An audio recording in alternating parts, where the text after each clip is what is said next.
साथ next year क्या बन गया है? ORD। और नेक्स्ट ईयर के लॉस को क्या करेगा? That's how it works. Is it clear? तो ये जो कोविड हुआ था ना, तब बैंक्स ने प्रोविजंस क्रिएट किए थे। इसमें दो प्रकार के बैंक्स थे, एक थे पब्लिक सेक्टर बैंक, एक थे प्राइवेट सेक्टर बैंक। तो पब्लिक सेक्टर है ना, वो भंगार मैनेजमेंट रहता है। SBI बोलो, बैंक ऑफ बड़ौदा बोलो, पंजाब नेशनल बोलो, सब भंगार बैंक है। इसमें पैसे रखने अच्छी बात है, कभी डूबेंगे नहीं, बट इनका मैनेजमेंट बहुत भंगार रहता है। मतलब इसमें इन्वेस्ट नहीं करेंगे, इसका शेयर होल्डर नहीं बनेगा, कस्टमर बनेगा। Share holder you should become of private bank. तो कोविड आया ना, तभी प्रोविजंस क्रिएट करने थे सबको। तो पब्लिक सेक्टर वाले बैंक्स ने थोड़े कम प्रोविजंस बनाए और प्राइवेट वाले ने थोड़े ज्यादा, because they are very conservative. Public sector वाले ने प्रोविजंस कम बनाए, प्राइवेट वाले ने ज्यादा बनाए।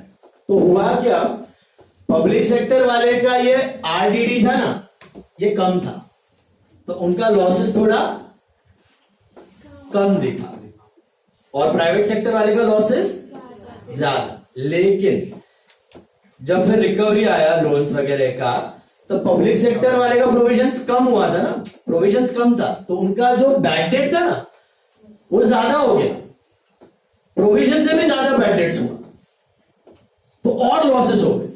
और प्राइवेट सेक्टर वाले का उल्टा, प्रोविजन से कम बैड डेट्स हुए, तो उनके प्रॉफिट्स दिख गए। तो शुरू में दोनों के शेयर प्राइस गिरे, इनका भी प्रोविजन था, इनका भी प्रोविजन था, दोनों के गिरे। लेकिन रिकवरी में प्राइवेट सेक्टर वाले फास्ट रिकवर हो गए, पब्लिक सेक्टर वाले इतने फास्ट रिकवर नहीं हो पाए।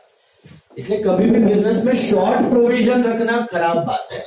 एक्सेस प्रोविजन हुआ चलेगा, conservatism should be followed with proper judgement and all. It should not be like तुमने प्रोविजन बनाया 5,000 का और बैड डेट हो गया 8,000, ऐसा नहीं होना चाहिए।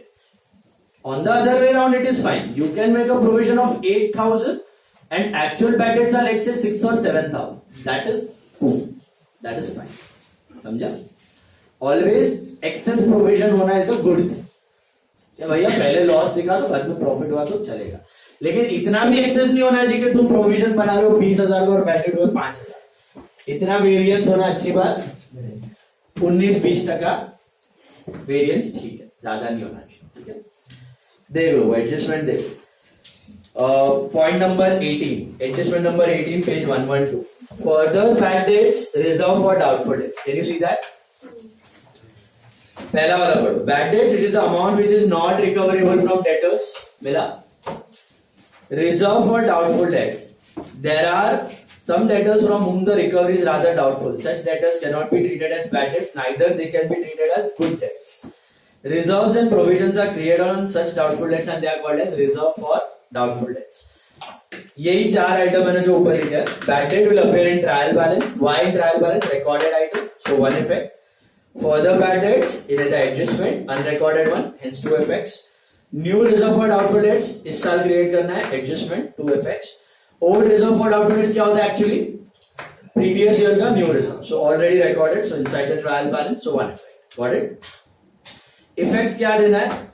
P&L debit side, this is the formula, 2PD plus FBD plus NRDD minus ORD। दिख रहा है आपको? और एक राइट साइड पे दिया है, if ORD is greater than what, तो उल्टा कर देने का। ये भी मैंने आपको अभी बताया प्रीवियस एग्जांपल में। अगर नेगेटिव आ रहा है ना, मतलब ओल्ड रिजर्व बहुत ज्यादा है, मतलब वो नेट लॉस नहीं है, नेट मतलब यहां पे समझो ये 10 के जगह है ना 20,000 है, ORDD वॉज 20,000, ऐसा सीन। इसका मीनिंग क्या हुआ? आपका बैड और फर्दर बैड डेट, ये टोटल बैड डेट्स हो रहा है 13,000, लेकिन प्रोविजन था 20 का। 20 मत लिखो इधर, 30 लिखो। 8 और 5 13 का बैड डेट है और प्रोविजन था 30 का, बहुत ज्यादा था। अच्छा, न्यू रिजर्व कितने का है? 7 का, तो ये तीनों को मिला के कितना होता है? 20। और गेन मतलब पहले का रिजर्व कितना है? 30 है, तो इतना ज्यादा है कि सबको खा गया, फिर भी गेन है, तो नेगेटिव आ रहा है ना बात। तो ऐसा सिचुएशन में क्या करने का? फॉर्मूला डेबिट में ना लिख के क्रेडिट साइड में लिख देने का, बाय पूरा उल्टा कर देने का, जो माइनस किया वो प्लस, जो प्लस किया वो माइनस।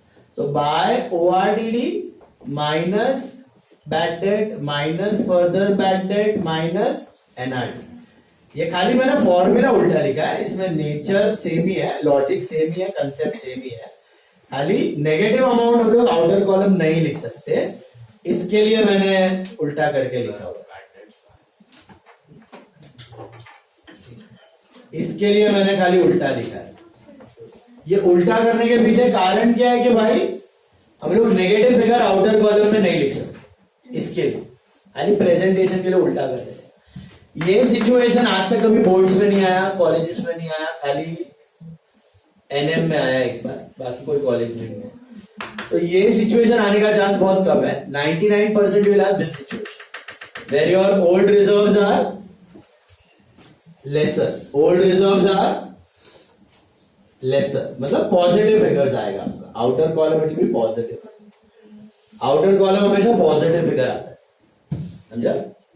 ये सिचुएशन आने का चांस बहुत कम है। Got the logic? तो आइदर ये लिखो या फिर ये, these are not the two effects, did you get it? दो इफेक्ट ये दो नहीं है, आइदर ये लिखो या फिर क्रेडिट वाला लिखो। डेबिट में कब लिखने का? नॉर्मली जब पॉजिटिव आंसर है। क्रेडिट में कब लिखने का? जब नेगेटिव आंसर है। तो फॉर्मूला देख लो, 2PD मतलब logic centre, 2PD is expense, further bad is और expense, NRDD is anticipated expense, and what is ORD? Last year का एनआरडी, इस साल का लॉस को घटाएगा। सेकेंड इफेक्ट देखो, डेटर्स, डेटर्स में से क्या माइनस करने का? Will you subtract bad debts from debtors? BDP, why? Recorded. Will you subtract FPD from debtors? Yes. Why? New है, unrecorded है. Will you subtract NRDD from debtors? For presentation. Actually NRDD is a liability. So you will subtract it for presentation. And will you subtract ORDD from debtors? Why?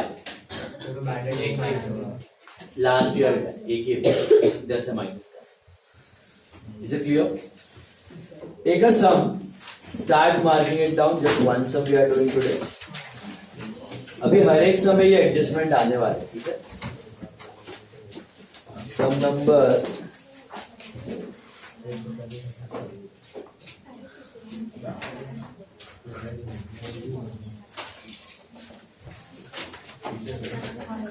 sum number 4, all of you take.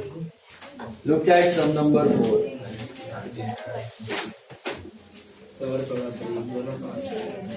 Mark कर लो।